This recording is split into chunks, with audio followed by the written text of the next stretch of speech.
RTC బస్సులకి సంబంధించి ఏదైతే ఉచితం ఇచ్చిన తర్వాతనే విపరీతంగా టికెట్లు పోతున్నాయంటే దీని వెనకాల ఒక కుట్ర ఉందంట. ఇప్పుడు దాని మీద దర్యాప్తుకి ప్రారంభించారు. హైదరాబాద్ ప్రభుత్వం ఇక్కడ ప్రభుత్వం మహాలక్ష్మి పథకం కింద మహిళలకు ఉచిత ప్రయాణ సదుపాయం కల్పించడంతో ఆర్టీసీ బస్సుల్లో రద్దీ బాగా పెరుగుతుంది.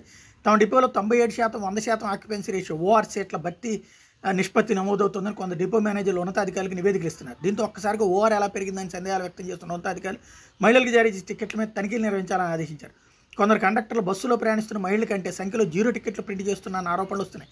తాజాగా మహబూబ్ నగర్ తాండూరు మార్గంలో నడుస్తున్న తాండూరు డిపో బస్సులో కండక్టర్ తన టిమ్స్ నుంచి పెద్ద సంఖ్యలో 0 టికెట్లను జారీ చేసి పారేస్తున్నట్టు సోషల్ మీడియాలో వైరల్ అయింది.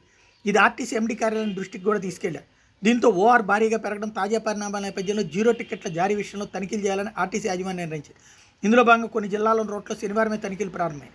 హైదరాబాద్ సిటీ బస్సులో కూడా 2-3 రోజులు తనిఖీలు నిర్వహించేందుకు అధికారులు కసరత్తు చేస్తున్నారు. అసలు ఎందుకు ఇట్లా చేస్తున్నారు అంటే, మామూలుగా అయితే కనుక కండక్టర్లకు ఎంత టార్గెట్ ఇస్తారు, ఆ టార్గెట్ రీచ్ అయితే కనుక వాళ్ళకి బెనిఫిట్స్ ఉంటాయి.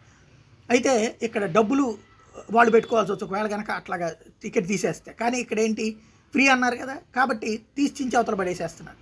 తద్వారా వీళ్ళకి కెరీర్ పరంగానేమో రికార్డులో భారీగా కష్టపడ్డట్టు ఉంటుంది. 97%, 100% ఆక్యుపెన్సీ చూపించారంటే కనుక భారీ ఆదాయం ఉంటుంది. తద్వారా వీళ్ళు ఎదుగుతారనమాట. ఆర్టీసీ లాభ నష్టాలు ప్రతి కిలోమీటర్కి వచ్చే ఆదాయం ఎర్న్ పర్ కిలోమీటర్ ఈపీకే కీలకం. ముఖ్యంగా కండక్టర్ పనితీరులో ఈపీకేను ఆర్టీసీ ప్రామాణికంగా తీసుకుంటుంది.